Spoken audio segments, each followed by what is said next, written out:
So I do workshops specifically with teachers, school leaders, other people who do informal education around how to do STEM. Now, the exercise we're going to do today is called proto-storming. I love it. It's one of my favourite ones to do because it's a really, I call it quick and dirty STEM, not to children, but that's what I call it because it introduces the idea of STEM and science as a process rather than as content driven. So it's actually about what you're doing and the ways that you're thinking rather than trying to actually learn something. So I love it.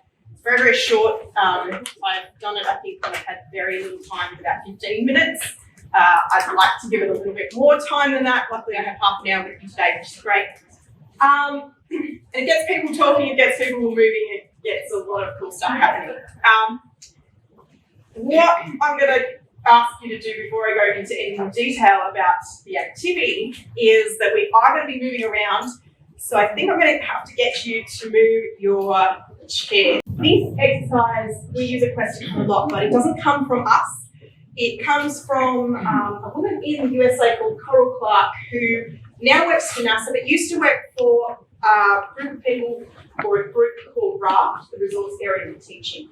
So they are down in, I believe it's San Diego in California. And they were around the place with lots and lots of industry. So lots of factories creating lots of stuff. And of course, creating lots of stuff means you create lots of waste. And so what RAFTs try and do is they try and take those discontinued lines or extras or misprints or whatever and reuse them. So they were making little STEM kits, so packages for people to do hands-on science experiments in their classroom. But they came against a problem. The problem being that you've discontinued something and you might get 6,000 boxes of CDs, but once you get rid of those 6,000 boxes of CDs, there aren't any more CDs. So they can't make that kit. Another thing that they were finding was that teachers were relying on the kits rather than relying on building their own capabilities. So they came up with this exercise, which is excellent because you can use just about anything to do it. So they didn't have that problem anymore. It was just whatever they had in stock, they could do as this exercise. And it also helps develop people's thought processes, which we're all about, developing those underlying skills. So, to move on, this is what we're trying to get you to do. I'm going to give you some guidelines that are a little bit, probably don't make much sense right now, but they'll become clear as you work. So we're going to say go for quantity over quality. I do not care how good, bad, stupid, ugly, weird your ideas are. Have them and make them visible, make them audible. Say them out loud. Because the good thing about you having an idea and saying it out loud is that can spark someone else. And we want you to work together because we want you collectively to have as many ideas as possible. Good, bad, ugly, weird, stupid, doesn't matter. The visual. If you can't say what your idea is, if you're finding it hard to explain, draw it, build it, show it in another way. There's heaps and heaps of ways to communicate your ideas. As long as you're communicating them, do it. And again, don't wait till you have a great idea. Share the big ones as well. And say, what happens if you're not sure what to do, just say, I don't know, let's see what happens. So this is something I have done this exercise with little kids all the way through to adults like yourselves. Something we as adults get really, really stuck on is we call it the analysis paralysis. You sit there going, oh, but I don't know, or it's only a half-formed idea, or it's not a very good idea, and then you get really stuck.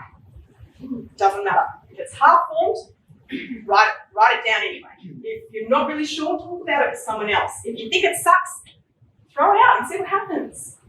Just open it up. Kids are really good at this, and I don't know what happens to us between kids and adults, but like I find it really hard still, and I've been doing this for years. So round one, we have 3 rounds, is what we call a material dissection. So you'll notice on your tables, I've put some materials down, pipe cleaners, plastic fish, alfoil, etc. And a piece of paper and a pen. So you're going to be working in groups around your table. So looking at you, I'm going to guess about groups of about 3 or 4 people each. And the material dissection is looking at that material and writing down properties of it, everything that it is like. So you can see our example there, eggshells. We've got things like smooth, fragile, spins around, it's breakable, it's brown, it's sharp. This is not working, come on. No, I'm gonna turn it off. No, okay, let's do it with my, okay, no, completely frozen. Weird, okay. I'll talk you through it without things on the board and then I'll get that sorted out. So as I said, you're trying to work out what it's like. So if you come up with a property, have the discussions again and don't wait till you have a good idea and all of that, write it down. So for instance, a brake tag, I might say it's breakable or bendable depending on, and you are allowed to play with these things. So you can squish them, you can pull them, you can try and break them. I will warn you that CDs shatter if you try and snap them, just in case you were wondering about that. I'm going to give you a minute and then we're going to rotate to the next item. Now, looking at you, and it's a bit of a squishy space, so we might want to do this sequentially. So I think what we're going to do is move in a kind of clockwise direction. So if you're on this table working on the foil, you move to the bread tags, and from the bread tags you move to the CDs, CDs move to pipe cleaners move to, was it plastic fish? Balloons to plastic fish to postcards, cocktail umbrellas to our foil. Does that make sense? All right, I'm going to check my time. Okay.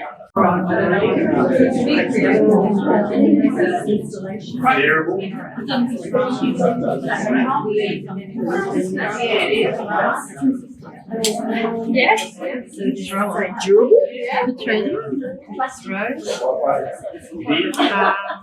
Hold shape.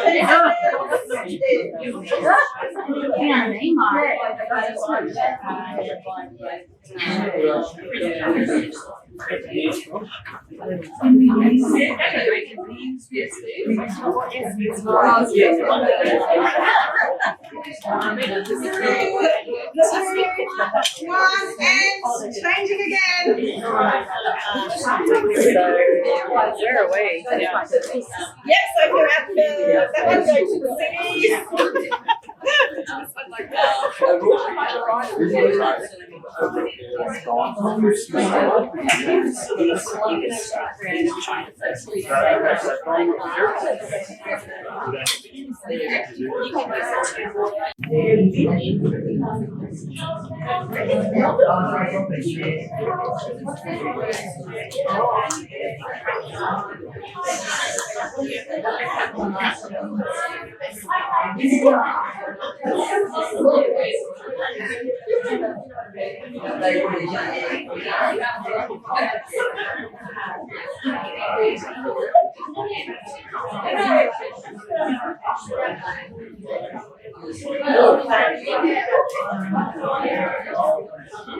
Right, a few more seconds, I'm going to send you to your last station.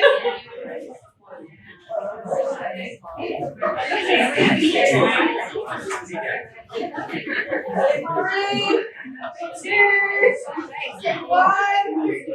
Change again. This one will be your last one. Lock it up, lock it up.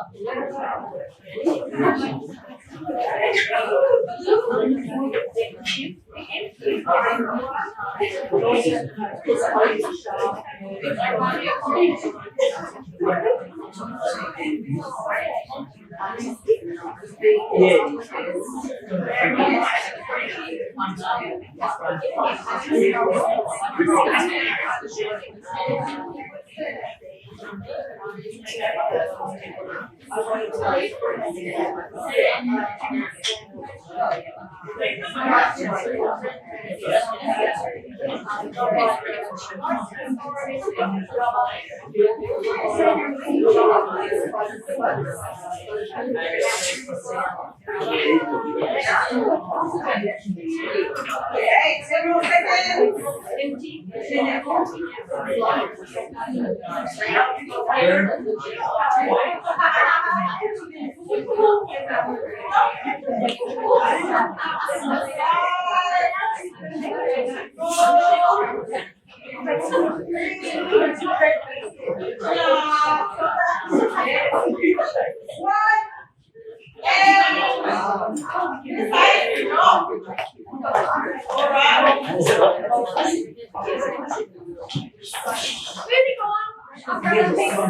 So just bringing it back.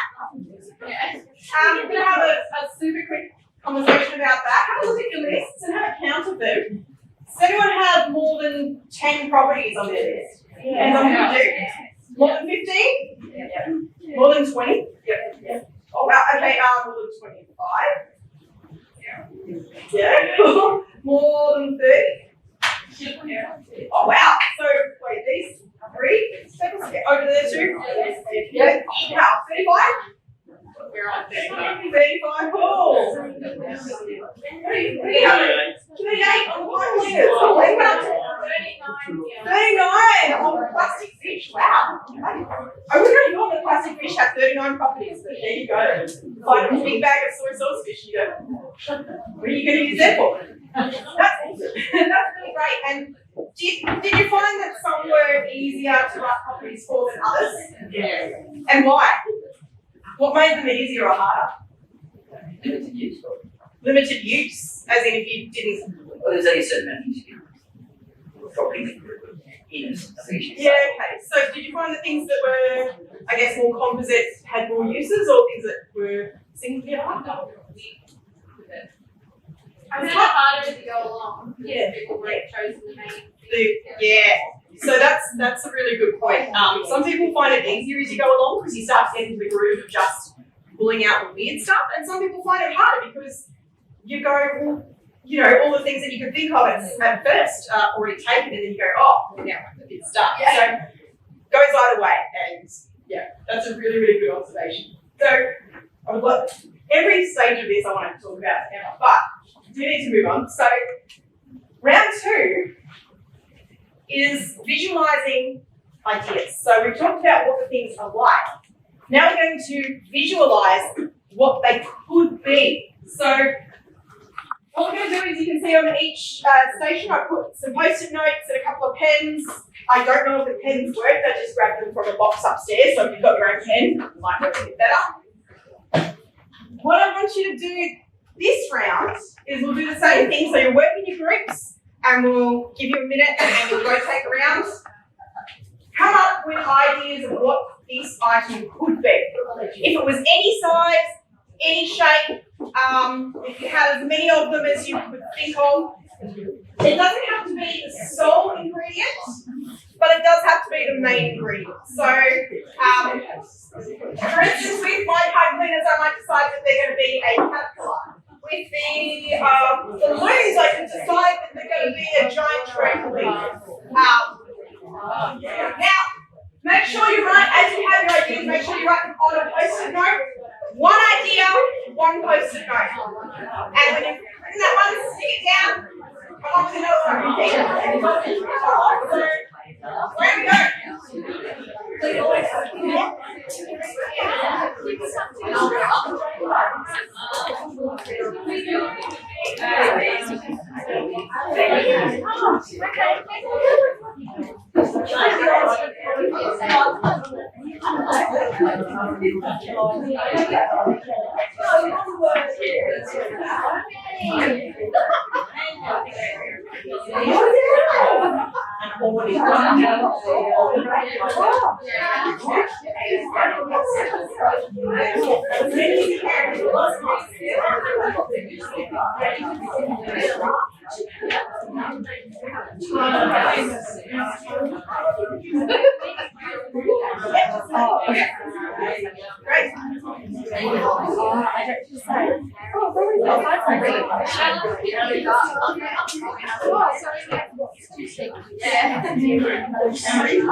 clockwise again, same direction, back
Maybe like I'll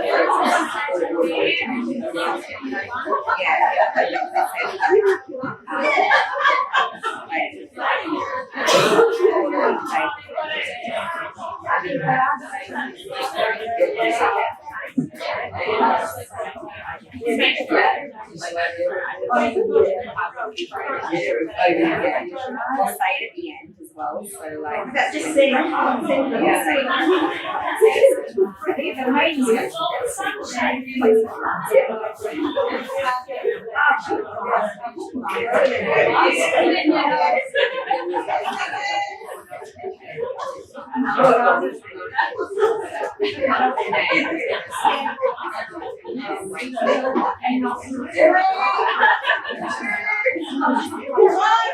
and change again. This is yours. Second last, I believe.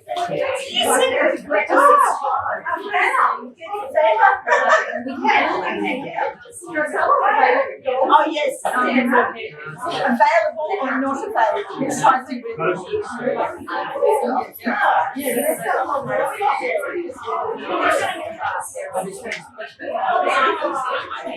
On a birthday cake,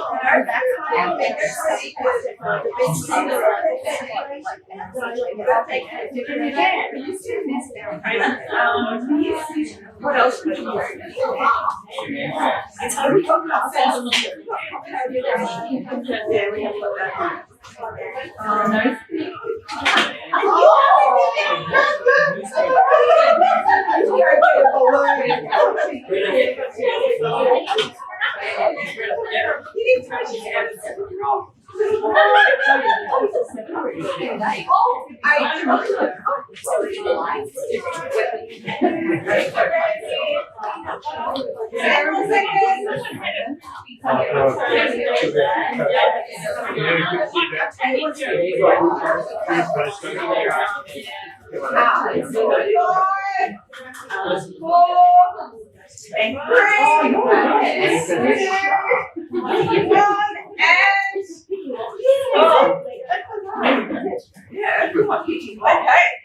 How'd you go with that one? It was quite active. I can see lots of people having lots of ideas on the table, which is great. Also, I would say, of all the groups I have ever worked with, you are the most effective at moving stations. No one was confused. I'm so impressed. This never happened, so you're just obviously good at being grown up. So, we could have been told. Round 3. Now, before I move to round 3, can you tell me if you think about the words proto-storming? It's a portmanteau, so which 2 words do you think are put together? Prototype and brainstorming. Yeah, so you've done the brainstorming part, coming up with properties and coming up with what it could be. Now, the round 3 is the protostorm. You've brainstormed, now you are going to prototype. So, again, we're going to work, this time you don't have to work at the station. I'm going to make it a little bit of a free-for-all, so please be aware of each other and your space. Great thing is some people got really keen in the second round here and already built some stuff, so you are already 3 prototypes ahead. You're going to build things. You're going to build rough, quick, dirty prototypes of stuff. So I've put on your table some scissors, some tape.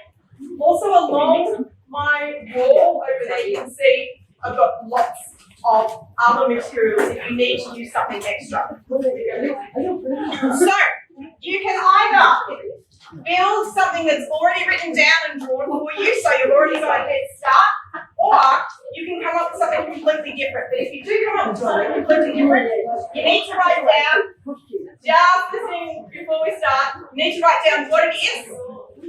When you have created your prototype, I have a lovely clear table over there. I need you to take your post-it note with what it is and your prototype and stick it down on that table. We have not much time. We have about 5 minutes to make as many prototypes as you can. Are there any questions? Make 10. Sorry? Give them 10. We're giving 10. So we've got 10 minutes to make as many prototypes as you can. Any questions before we start? No? Excellent. If you can't find any materials or anything, just okay, so where you go, we've got 10 minutes.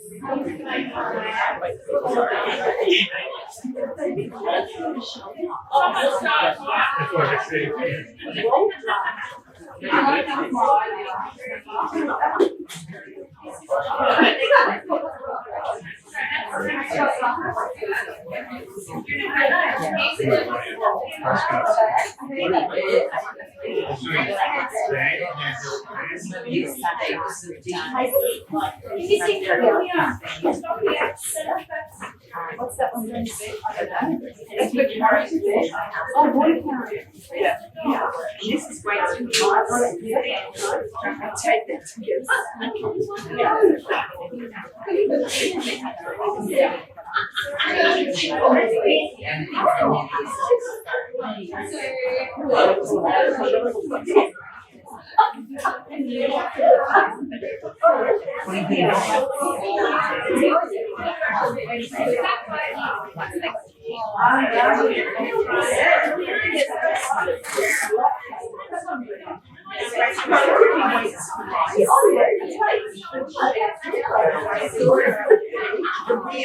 And the excellence of all right, questions are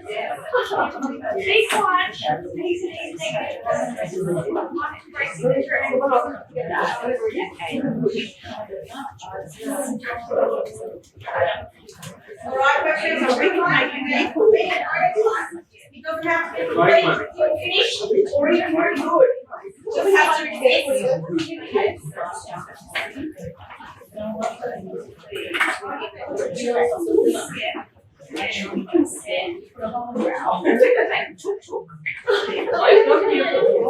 Okay, so we need the top.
Be a racist fascinator. That's right. Fascinator. Oh yeah, fascinator.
First group drink.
What about handbags? Well, that was some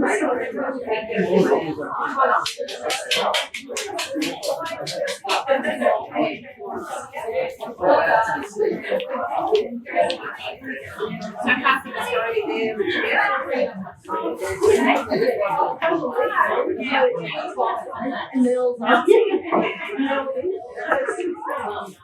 really quite good tell Joe that one. Yeah. Is she gone away?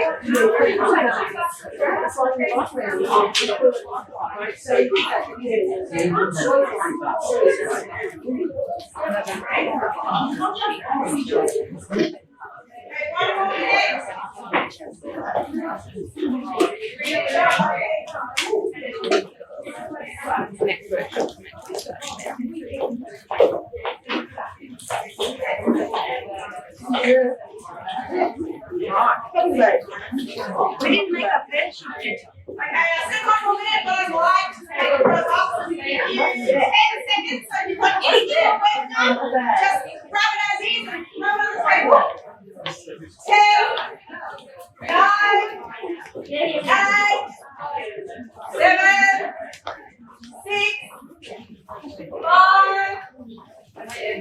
Oh God, no, wait, that's gonna go on 4, 3, 2, 1. Put your mask on the table.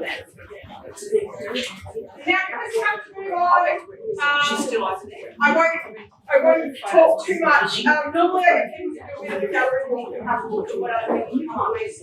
But if you're not using that table, just leave the stuff there in your race. You don't have to look. We're not using that. Right. Just leave stuff there. If you need space, just feel free to gather anything at your table, put it on one side or throw it on that bar table again when you have some time. But just quickly tell me about that. How hard or easy was it to create new stuff? To actually build things?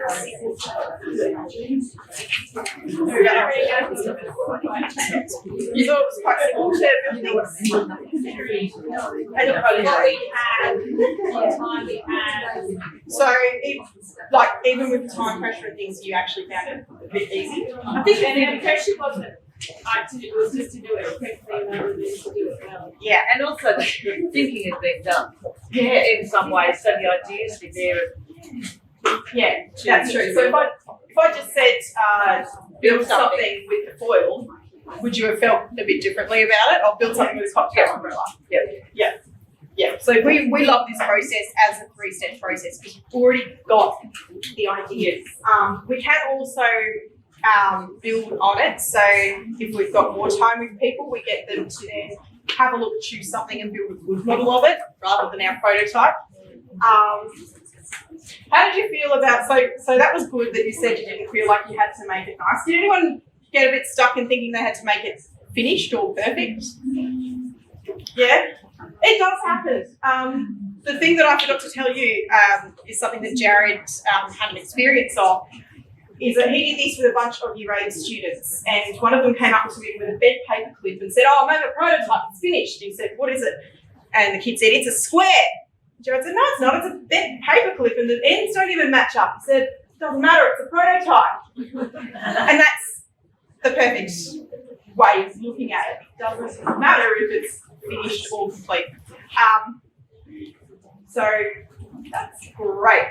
If you have any questions about that, I'll make sure I'm around and I'll be down to pack things up in a bit, but I think I need to hand you over. So thank you very much for playing with me. That's a little bit of a taste of what we do here. Obviously we do longer workshops around as well. But yes, enjoy the rest of your day as well. Thank you so much.